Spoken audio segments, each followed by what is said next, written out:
بابەتەی من کە ئامادەم کردووە لە خزمەتانە پێشکەشی یەکەم جێپەنجەی گەنجان لە ژیاندا کە یەکشی ئەەکەمەوە مەبەستمان لە جێپەنجە چییە؟ دیارە هەموو ئینسانێک کە تایبەتمەندی خۆی هەیە، شۆنەواری خۆی هەیە، هەر ئەندامێک شۆنەواری خۆی هەیە، بەڵام پەنجە وەکو ڕەمز بەکار ئەهێنرێ و وەکو ڕەمزی هێز بەکار ئەهێنرێ کە ئێستا لە ڕووی زانستیشەوە دەرکەوتووە کە ملیارەها ئینسان هەن کە هەر ئینسانێک جێپەنجەی تایبەتی خۆی هەیە و لەوەی تر ناچێ. کەواتە لێرەوە بۆمان دەرەکەوێ کەوا کەس ڕزقی کەس ناخوا و کەس تایبەتمەندی تری هەر کەس تایبەتمەندیەکی خۆی هەیە، تایبەتمەندی کەس لە هیچ ئەوی تر ناچێ. لێرەوە بۆمان دەرەکەوێ کەوا ئینسان ئەتوانێ متمانە بە خۆی ببەستێ، متمانەی هەبێ بە خۆی و ئەتوانێ ئەسپی خۆی تاودا، چونکە کەسمان جێی ئەوی ترمان ناگرینەوە، کەسمان زیاد نین و تواناکانمان لە یەک ناچێ. کەواتە توانین تواناکانی خۆمان بەگڕ بخەین و زانستی کەسێکی تر، توانای کەسێکی تر، هەوڵی کەسێکی تر وا لە ئێمە نەکا شکست بە هەوڵەکانی ئێمە بێنێ. چۆن سەرپەنجەکانمان لە یەک ناچێ، بێگومان تواناکانیشمان لە یەک ناچێ، هەوڵەکانیشمان لە یەک ناچێ. خوای پەروەردگار ئەفەرمێ: ئەیەحسەب الئینسان ئەن لەن نەجمع عیظامە بەلا قادرین عەلا ئەن نوسەویە بەنانە. خوای پەروەردگار ئاگادارمان ئەکاتەوە ئایا ئێمە وا گومان نەبن کە نەتوانین دوای ئەوەی کە ئێمە وەفاتمان کرد و مردین نەتوانێت کۆمان کاتەوە و نەتوانێت زیندومان کاتەوە، بەڵکو خوای پەروەردگار تەئکید لەوە کاتەوە سەرپەنجەکانیشمان وەکو خۆی زیندووە کاتەوە. کەواتە جیاوازی نێوان ئەم سەرپەنجانە کە بە ملیارەها کەس هەر یەکەی بەسمەی خۆی هەیە و هەر یەکە نەخشەی خۆی هەیە و تایبەتمەندی خۆی هەیە، ئەوەی فێر کردین پێی وتین ئێمەش هەر یەکەمان کاری خۆمان هەیە، بەگاڵتە نەهاتوونێتە سەر ئەم زەویە. کەسمان بۆ ئەوە نەهاتوین تایبەتمەندی کەسێکی تر داگیر بکەین و لە جێی کەسێکی تر دابنیشین. نەخێر، هەر یەکەمان پێویستە ئەرکی سەرشانی خۆمان ڕاپەڕێنین و هەر یەکەمان بە ئەرکی سەرشانی خۆمان هەستین بۆەوەی کەوا جێپەنجەی خۆمان دیاری بکەین لەم ژیانەدا. مەبەستمان لەمە کاریگەری و تەئثیر و ڕۆڵی تاکەکانە. ئەوە تا خوای پەروەردگار فەرمێ: ئینا نحن نحیی الموتە ونكتب ما قدموا وآثارهم وكل شيء أحصيناه في إمام مبين. ئێمە ژیان و مردن بەدەست خوای پەروەردگارە. ئێمە ئەتان مرێنین، ئێمە ئەتان ژێنین. ونكتب ما قدموا و ئەوەی لە پێش خۆمانەوە ناردمان وەکو ذەخیرە خوای پەروەردگار هەموویمان بۆ تۆمارەکە. وآثارهم و ئەوشی بەجێی دێڵین، ئەو شۆنەواری کە بەجێی دێڵین، ئەو کاریگەری کە بەجێی دێڵین. ئەتوانین لای خۆمان لە مستەڵەح شەریعەکە زۆر جار پێی وترێت سەدەقەی جاریە. ئەو ڕەنگەی کە ڕشتومانە، ئەو نەخشەیە کە کێشاومانە، خوای پەروەردگار ئەوەشمان بۆ تۆمارەکە، ئەوەشمان بۆ حیسابەکە. اینجا هەیە کە وەفات ئەکا بەس بەلاشە وەفات ئەکا، دوجار عیلمەکەی ئەمێنێتەوە، دوجار کاریگەریەکەی ئەمێنێتەوە، دوجار ئەخلاقەکەی ئەمێنێتەوە، دوجار مناڵە ساڵحەکەی ئەمێنێتەوە، ڕەوشتەکەی بەردەوامە بێ، کارێکی کردووە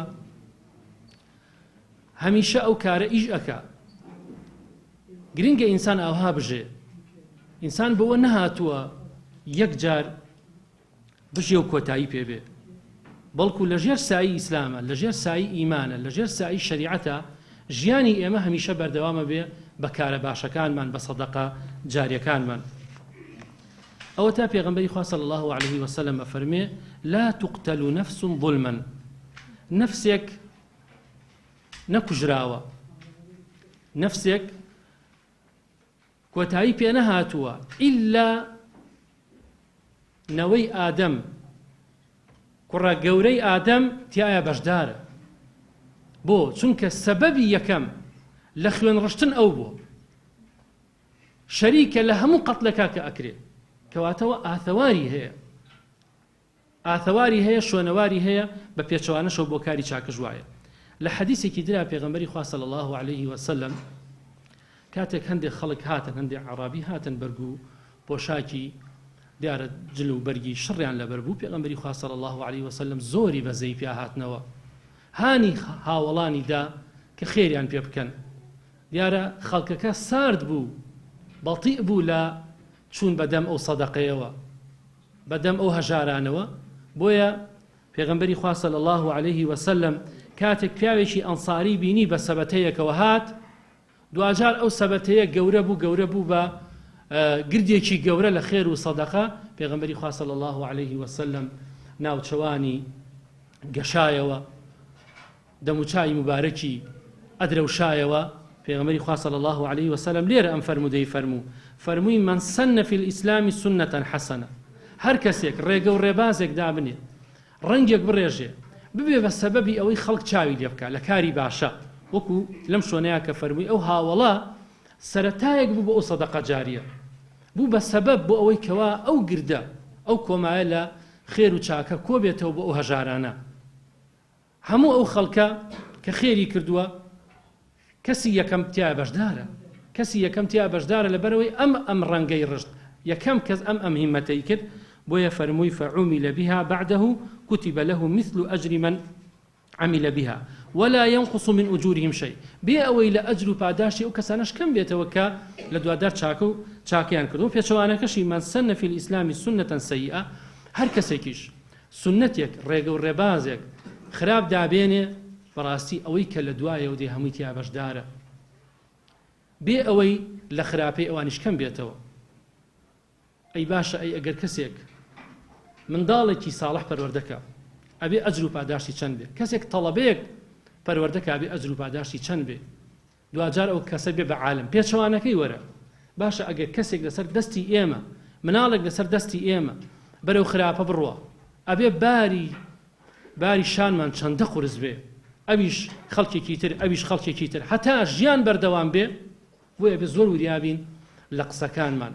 بۆیە پێغەمبەری خوا صلی الله عليه وسلم بە یەک لە خێزانەکانی کە غەیبەت ئەکات چونکە غەیبەت شوێنەوارەکەی ئەمێنێ ئەفەرمێ قسەکەت ئەوەندە خراپە ئەگەر تێکڵاو بە بەحریکەی تێکی ئەدا. ئەبێ ئاگامان لە خۆمان بێ قسەکانمان شوێنەواریان بە باشە بەجێ بێڵێ نەک بە خراپە چونکە بە باشە بێتە ڕەحمەت هەمیشە زیندومان ئەکاتەوە هەمیشە بە زیندوی ئەمان هێڵێتەوە.